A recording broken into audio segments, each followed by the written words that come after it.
साथियों, जैसा अभी मजीद भाई जी ने बताया, चूंकि मैं इसी सरकार में 2015 से और 2020 तक की सरकार में भी 2.5 साल मंत्री रहा और 2020 के बाद जो सरकार फिर से चुनी उसमें भी मैं 3 साल के करीब मंत्री रहा। तो जो अंदर सरकार के द्वारा बेचा जाता है उसकी सच्चाई उससे कहीं परे है। आप लोग ये कह सकते हैं कि आप भी तो मंत्री थे, अब आप वहां से छोड़ के आ गए तो बोल रहे हैं।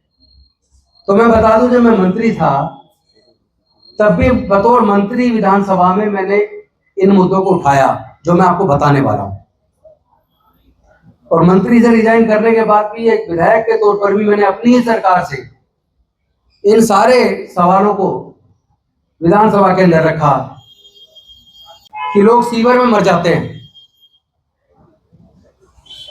हम एक तरफ मंगलयान भेज रहे हैं, चंद्रयान भेज रहे हैं, लेकिन लोग इंसान के मन में उतर रहा है, अपनी जान गंवा रहा है। उसको हमने रोक लगाई और 200 मशीनें हम लेकर आए, सीवर में उतरने पे पूरा बैन लगाया। और उससे पहले 304A में मुकदमा दर्ज होता था अगर कोई सीवर में मर जाता था। तो हमने कहा जब इसमें ठेकेदार को और इंजीनियर को जानकारी है कि इसमें गैस बनती है जिससे आदमी की जान जा सकती है, तो ये फिर रेसेंट नेग्लिजेंट एक्ट में नहीं आता, ये culpable homicide not amounted to murder में आता है। और उसके बाद 304 में मुकदमा दर्ज कराया, सारे केसेस ढूंढ के जो एक्ट के तहत मुआवजा था 10-10 लाख वो दिया। लेकिन उसके बाद भी जो प्राइवेट बिल्डिंग है, मॉल है, उनके अंदर आज भी गटर में लोगों को उतारा जाता है। उस पर भी हमने सरकार के द्वारा योजना बनाने के प्रस्ताव भेजा, लेकिन वो प्रस्ताव 3 साल से लंबित है, अभी तक भी फाइनल नहीं हो पाया। और दुख की बात तो यह है कि जिन लोगों को एंटरप्रेन्योर बनाया वो उसी समाज से थे जो इस काम को किया करते थे। आज उनकी 6-6, 7-7 महीने उनकी किस्त रुक जाती है, उनकी तनख्वाह पैसा नहीं मिलता और उनकी किस्त नहीं जा पाती, उनको बड़ी दिक्कतों का सामना करना पड़ रहा है। साथ ही साथ Delhi scheduled caste, scheduled tribe, OBC, minority, handicap development finance corporation, ये दिल्ली सरकार का एक निगम है जिसके द्वारा दिल्ली के SC, ST, OBC और माइनॉरिटी को अपना स्वरोजगार करने के लिए बहुत ही सस्ते दर पर लोन दिया जाता था। अपनी गाड़ी लेने के लिए बस, पहले लोगों ने बसें भी लगाई, इससे लोगों ने RT भी लगाई, लोगों ने तमाम तरह के छोटे मोटे उद्योग धंधे किए उसी DSFD से लोन लेके। मैंने सरकार से कहा कि आप पहले तनख्वाह गारंटी नेट से देते थे, आजकल आप तनख्वाह नहीं दे रहे, आपने गारंटी नेट बंद कर दी। और जो कॉर्पस 100 करोड़ मिलना था, केंद्र सरकार ने 50 करोड़ देना था, 50 करोड़ दिल्ली सरकार ने देना था। ना तो केंद्र की सरकार ने अपना पूरा पैसा दिया, ना दिल्ली की सरकार ने दिया। मैं उनसे मांगता रहा लेकिन वो टलता रहा। आज हालत यह है, DSFDC में 11 महीने से इस डिपार्टमेंट के कर्मचारियों को तनख्वाह नहीं मिली है और पिछले 1 साल से भी ज्यादा समय से कोई लोन नहीं मिला। तो जो लोग रोजगार कर लिया करते थे DSFDC से लोन लेकर, department SC, ST, OBC, minority, handicapped को कवर करता है, 90% लोगों को कवर करता है, लेकिन उस विभाग पर पैसा नहीं है। और ये सब उस सरकार के तहत है जो सरकार 75,000 करोड़ का बजट की बात करती है, तरह तरह की फ्री सीट की बात करती है, लेकिन SC, ST, OBC, माइनॉरिटी के लोग तरक्की ना कर ले, इसलिए जानबूझकर उस विभाग को ठप कर दिया। आज उस विभाग को 11 महीने से अपने डिपार्टमेंट के कर्मचारियों को देने की सैलरी नहीं है और लोगों को अपने रोजगार शुरू करने के लिए, लोन देने के लिए पैसा नहीं है। इतनी उदासीन सरकार मैंने अपनी जिंदगी में नहीं देखी। और बतौर मंत्री भी मैं कितनी बार मैंने फाइल भेजी, कितनी बार मुख्यमंत्री जी से बात की, कहना ये सफेद हाथी है। मैंने कहा सफेद हाथी नहीं है, ये गरीब लोगों को रोजगार करने का एक साधन है। तो मुझे कहा कि नहीं हम पैसा देंगे, लेकिन वो टालते रहे, इतना टाइम हो गया कि ना कोई पैसा मिला, ना कोई लोन दिया जा रहा, 11 महीने से तनख्वाह नहीं दी जा रही। हाई कोर्ट ने कंटेम्प्ट रिपोर्ट लगा दी, उसके बाद अभी तक जो सरकार कहते हैं बच्चों को फ्री पढ़ा रहे हैं, हम तो हेल्थ एजुकेशन में हमने 3 मार दिए। उसका मैं मॉडल बताता हूँ। 12वीं क्लास तक पढ़ने के बाद क्या कोई बच्चा कामयाब हो पाएगा? कुछ मिलेगा उसे? बच्चा बनता है, कुछ उसका भविष्य बनता है हायर एजुकेशन से। और हायर एजुकेशन को अरविंद केजरीवाल जी की सरकार ने इंडस्ट्री में तब्दील कर दिया है। ऑन रिकॉर्ड कह रहा हूँ मैं आपको, उसमें कोई भी हायर एजुकेशन में स्कॉलरशिप नहीं है दिल्ली सरकार की, उसका पैसे का खर्चा ही नहीं उठा सकते। 99% SC ST OBC और माइनॉरिटी दिल्ली सरकार के खुद के कॉलेज के, engineering college, medical college, law college, उनका खर्चा, उनका फीस नहीं दे सकते दिल्ली सरकार के अपने कॉलेज। मैं उसका फीस चार्ट आपको पढ़ के बताऊंगा और आप देखना कि मेरी बात में कितनी सच्चाई है और कितनी झूठ है। इसकी बेकल आप चाहे तो इसकी पूरी जानकारी सरकार से मांग लो, मुख्यमंत्री जी से पूछ लो।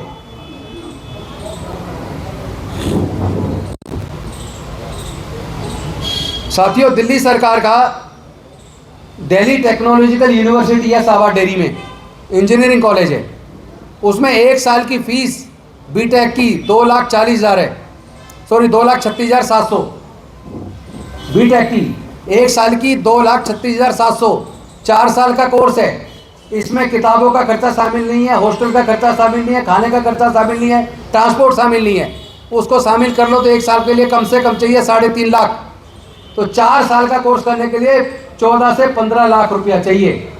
क्या SC ST OBC और माइनॉरिटी के 99% लोग और जनरल कैटेगरी के भी क्या 75% लोग ये 14-15 लाख का खर्चा उठा सकते हैं क्या? तो जो अरविंद जी कह रहे हैं हम शिक्षा मुफ्त दे रहे हैं, वो इस मेरे इस सवाल का जवाब दें, ये मुफ्त शिक्षा कैसी है? आपने हायर एजुकेशन को चिढ़ा दिया। तो ये तो मैंने फीस शेड्यूल आपको DTU का बताया, दिल्ली टेक्नोलॉजिकल यूनिवर्सिटी। दूसरी Netaji Subhash university of technology, वहाँ से बीटेक का कोर्स एक साल का 2,40,000 और बैचलर ऑफ आर्किटेक्चर का 2,51,000 एक साल का, 4 साल की डिग्री है। इसमें भी हॉस्टल का, किताबों का, ट्रांसपोर्ट का बाकी कोई खर्चा शामिल नहीं है। अब आ जाइए ट्रिपल आईटी दिल्ली, 4,50,000 रुपया एक साल की फीस है, पर सेमेस्टर 2,25,000। अब मैं पूछना चाहता हूँ, ये 4.5 लाख तो केवल फीस है, इसके बाद हॉस्टल का खर्चा, खाने का खर्चा, किताबों का, ट्रांसपोर्ट का बाकी खर्चे जोड़ लें तो कम से कम 6 लाख एक साल का, 4 साल की डिग्री, 6 चौक 24 लाख रुपया चाहिए। क्या 24 लाख का खर्चा बच्चे का एक इंजीनियरिंग कराने का ट्रिपल आईटी दिल्ली से, क्या कोई परिवार, सामान्य परिवार, SC ST OBC माइनॉरिटी तो छोड़ो, जनरल कैटेगरी का भी क्या 75% बच्चा ये खर्चा उठा सकता है क्या? इसके बाद SEU 1,91,300 रुपये। अच्छा, DTU का सेकेंड ईयर का 2,46,700, थर्ड ईयर का 2,66,700, फोर्थ ईयर का 2,86,700, यानी हर साल का बढ़ भी रहा है। अभी मैं नहीं बता आपको।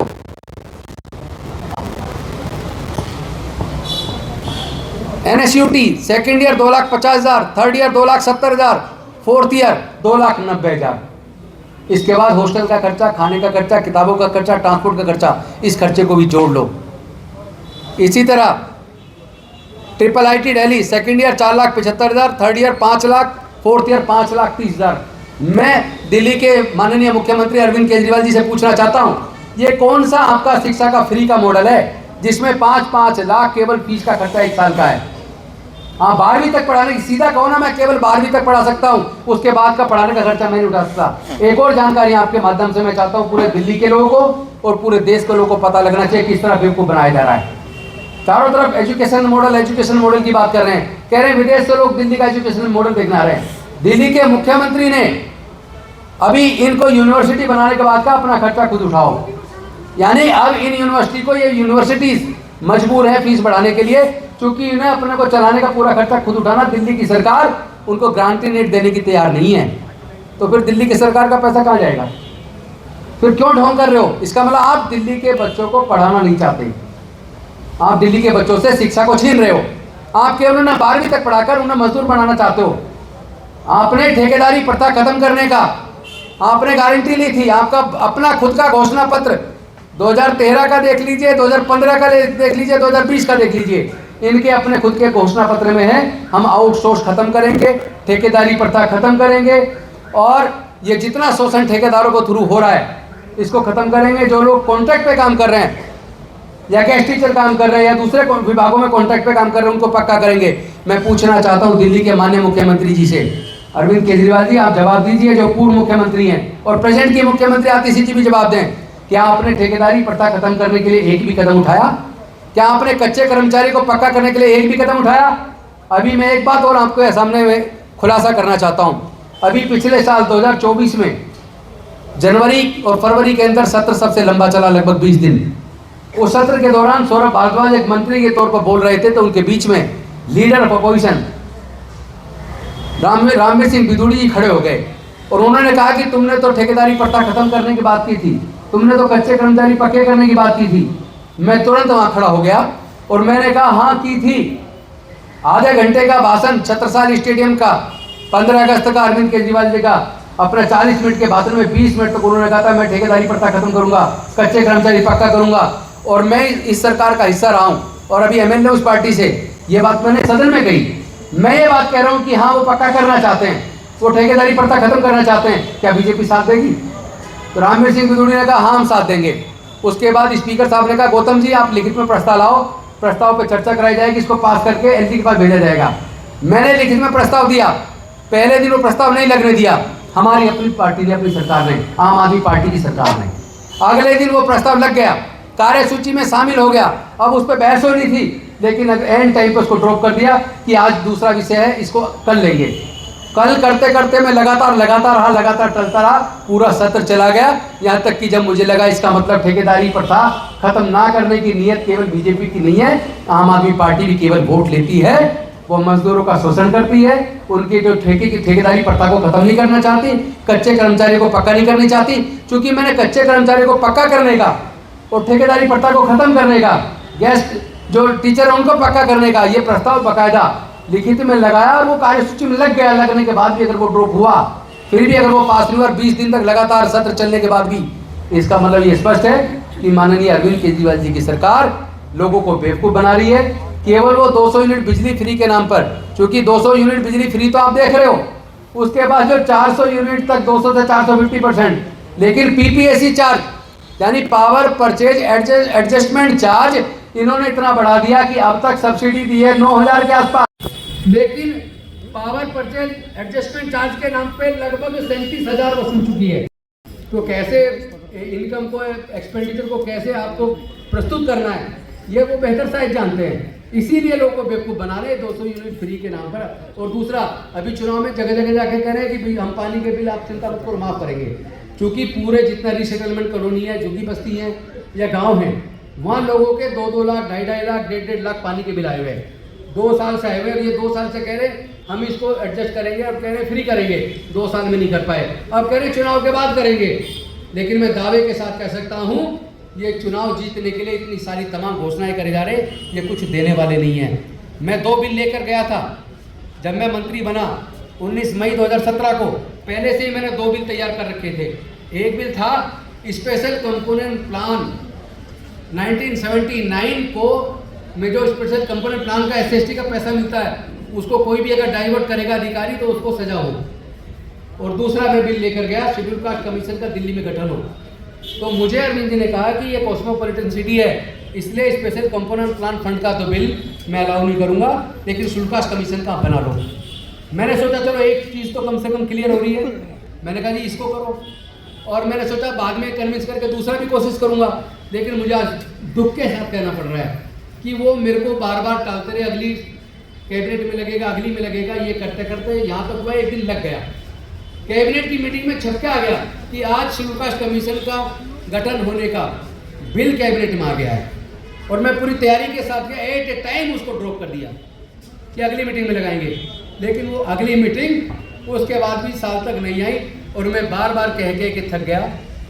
मतलब मन को दुख होता है, पीड़ा होती है। अब ऐसा भी नहीं कोई आदमी एकदम से सीधे ही लड़ाई छेड़ दे। जब आप वहाँ हैं तो आप सरकार में, चूँकि बाहर रह के बोलना आसान होता है, एक NGO की तरह बोलना आसान होता है। जब आप सरकार में होते हैं तो सरकार में आपको धीरे धीरे अपने काम को आगे बढ़ाना होता है, और मैंने कई सारे काम को आगे बढ़ाया। लेकिन मुझे दुख है, शेड्यूल कास्ट कमीशन गठन होने के लिए जो कैबिनेट में आना था बिल, वो बिल अरविंद केजरीवाल जी के पास लगभग 3 साल से पड़ा है, लेकिन लग नहीं पाया। तो इस तरह के एक नहीं है, अनेकों मुद्दे हैं। SC/ST की हायर एजुकेशन में एक भी स्कॉलरशिप नहीं है, माइनॉरिटी कमीशन लगभग ठप है, सफाई कर्मचारी आयोग लगभग ठप है, और तो और सबसे ज़्यादा दुख की बात है कि इन्होंने जो शेड्यूल कास्ट को आगे बढ़ाने के लिए जो योजनाएं थी, ज़्यादातर योजनाएं अब ठप कर दी हैं। मैंने एक योजना बनाई थी कि जिस तरह डॉक्टर बाबा साहेब अम्बेडकर सियाजीराव गायकवाड़ जी के द्वारा दिए वजीफे से पढ़ के बाहर गए और फिर भारत को उन्होंने इतना कुछ दिया कि हम उसका एहसान नहीं चुका सकते, तो क्यों ना एक ऐसी स्कीम बनाई जाए। मैंने एक ऐसी स्कीम दिल्ली में बनाई, higher education in abroad, financial assistance scheme higher education in abroad, और उसमें उस वक्त के हिसाब से हमने बनाया कि 5 लाख रुपए 1 साल का, 4 साल का 20 लाख रुपया। वो स्कीम मैंने पास की, लागू हो गई। 2 बच्चे आए, मैंने पूछा भाई क्यों नहीं आ पा रहे, पता लगा कि फीस ज़्यादा है, 5 में काम नहीं चलेगा, जितना खर्चा आता उतना होना चाहिए। मैंने कैबिनेट में तैयारी कर दी, उसका पूरा की पूरा खर्चा उठाएंगे, 100 बच्चों का विदेश पढ़ने का। अरविंद जी को मैंने बोला, मैंने कहा इसलिए बच्चे कमा रहे हैं क्योंकि बाहर का खर्चा ज़्यादा है, इसको आप जितना खर्चा आता उतना कर दें, चाहे 100 बच्चे मत करो, आप 50 बच्चे कर दो, 50 चले जाएंगे देश। उन्होंने कहा हाँ इसको करेंगे, अगली बार करेंगे, अगली बार करेंगे, करते करते टालते टालते टालते उन्होंने पूरे 2 से 2.5 साल निकाल दिए, लेकिन वो स्कीम नहीं बनी। और आज उन्होंने पीछे अभी 1 महीने पहले प्रेस कॉन्फ्रेंस करके कहा कि हम बच्चों को विदेश पढ़ने भेजेंगे, पूरा खर्चा उठाएंगे। अरे भाई आप आज कह रहे हो जब चुनाव आ गया वोट के लिए, मैं तुम्हें 2 साल से कह रहा हूँ, तो मेरी बात क्यों नहीं सुनी? क्या मैं गलत था? या तो मुझे कहो कि गौतम जी गलत थे, या फिर तुम कहो तुम केवल वोट लेने के लिए कर रहे हो, तुम्हारी नीयत उनको देने की नहीं थी, यह आपको स्वीकार करना पड़ेगा। मैंने कहा कि उनके बच्चों की फीस माफ कर दो, मुझे 150 करोड़ दे दो, कि जो आपका इंजीनियरिंग कॉलेज है, आपको लॉ कॉलेज का नहीं बताया मैंने, नेशनल लॉ यूनिवर्सिटी द्वारका 5 साल की लॉ कोर्स है, दिल्ली सरकार का है, वहाँ पे 1 साल का खर्चा 3.5 लाख है, फीस ही फीस, हॉस्टल का, किताबों का, ट्रांसपोर्ट का, बाकी खर्चे अलग है, यानी कम से कम 5 लाख 1 साल का चाहिए। 5 साल का 5 पंजे 25 लाख कहाँ से आएगा भाई? SC/ST के 99%, OBC माइनॉरिटी के 98% लोग ये पैसा दे नहीं सकते। यानी कि आपका कौन सा शिक्षा का मॉडल है कि आप गरीब बच्चों को पढ़ाना ही नहीं चाहते, आप उनको बेवकूफ़ बना रहे हो। तो साथियों, मैं तो दिल्ली के लोगों, आपके माध्यम से दिल्ली के लोगों तक ये बात पहुंचाना चाहता हूं। आप लोग को तय करना है कि छोटे लालच में महिलाओं को बसों में यात्रा फ्री कर दी, 200 यूनिट बिजली का फ्री कर दिया, पानी 20 लीटर फ्री कर दिया। आपका इससे काम चल जाए तो इन्हें वोट दे दो। और अगर आपको अपने बच्चों को रोजगार चाहिए, क्योंकि ये रोजगार की बात नहीं करेंगे, आज तक का रिकॉर्ड है 10 साल से ज़्यादा इनकी सरकार को हो गई, क्योंकि पीछे भी 49 दिन की रही है, 49 दिन वो जोड़ लो और 10 साल की पिछली सरकार जोड़ लो। इस पूरे टेनोर के दौरान क्या इन्होंने आज तक कभी भी रोजगार देने की बात की? मतलब आप 200 यूनिट बिजली फ्री की तो बात कर रहे हो, लेकिन रोजगार देने की बात नहीं कर रहे हो। आप 2100 रुपये महिलाओं को भत्ता देने की बात कर रहे हो, लेकिन रोजगार की बात नहीं कर रहे हो, तो ये तो चलेगा नहीं। बच्चों की फीस फ्री करने के लिए मैंने इनसे कहा था, मुझे आप केवल एज ए मिनिस्टर कहा कि मुझे आप 150 करोड़ का बजट में, जब 75 करोड़ का बजट है, 75,000 करोड़, 75,000 करोड़ में 150 करोड़ क्या होता है? ऊँट के मुंह में जीरा। मैंने कहा मुझे केवल 150 करोड़ का फंड दे दो, हायर एजुकेशन में जो गरीब बच्चे पढ़ते हैं मैं उनकी पूरी की पूरी फीस सरकार से जमा करवा दूंगा। जो बच्चे विदेश पढ़ना चाहते हैं उनको 100 बच्चों को विदेश की पूरी डिग्री का खर्चा, उनका विदेश का मैं अपने विभाग से मैं खर्च दूंगा, मुझे केवल 150 करोड़ दे दो। लेकिन मुझे 150 करोड़ नहीं दिया। इसका मतलब हमारे दलितों को, पिछड़ों को, आदिवासियों को, माइनॉरिटी को वो केवल मजदूर बनाना चाहते हैं, उन्हें मजदूर एनओ बनाना चाहते हैं, ताकि ठेकेदार उनका खून चूसता रहे। अगर आपकी मंशा होती तो आपने फूड ट्रक पॉलिसी की बात की थी, आपने क्लाउड किचन की बात की थी, जिससे रोजगार के अवसर बढ़ेंगे। क्या हुआ? रिजल्ट 0। 5 साल हो गए, आपका बजट में भी आपने स्पीच में रख दिया, लेकिन रिजल्ट तो 0 है, या तो आपने कुछ भी नहीं है। तो साथियों, इस तरीके से SC/ST, अच्छा माइनॉरिटी का कोई मिनिस्टर ही नहीं है सरकार के अंदर, माइनॉरिटी मिनिस्ट्री है ही नहीं। माइनॉरिटी डिपार्टमेंट एक DM को दे रखा है सिर्फ, तो माइनॉरिटी के लिए कोई स्कीम भी नहीं है। एक भी दिल्ली सरकार बता दे माइनॉरिटी के लिए एक भी स्कीम हो, एक स्कीम नहीं है इनके पास। ST/ST OBC का जो स्कॉलरशिप है वो छोटी सी स्कॉलरशिप, बहुत ज़्यादा पैसा भी नहीं है, उसमें इनकम क्राइटेरिया 2.5 लाख और EWS का क्राइटेरिया 8 लाख। मैंने कहा इसका भी 8 लाख कर दो, उसमें भी कोई जवाब नहीं है। हाँ करेंगे, यानी आप टालते जा रहे हो। तो इतना बड़ा तानाशाह दिल्ली के अंदर मुझे सब लगता कोई और नहीं है जितने माननीय अरविंद केजरीवाल जी है। उनकी नीयत न ठेकेदारी प्रथा खत्म करने की है, उनकी नीयत DSF-DC को दोबारा जिंदा करके लोगों को स्वरोजगार मिले, लोगों को सस्ते दर पे लोन मिले, SC/ST को अपने रोजगार करने का साधन मिले, वो ऐसा नहीं चाहते। वरना DSF-DC को जिंदा करते, उसको फंड देते, केवल 50-100 करोड़ दे देते, तो मैं बता रहा हूँ दिल्ली के अंदर हजारों हजार परिवार, सैकड़ों लोगों को नौकरी देने के लायक बन जाते। लेकिन उनकी नीयत SC/ST OBC माइनॉरिटी के बारे में, उनके विकास के बारे में नहीं है।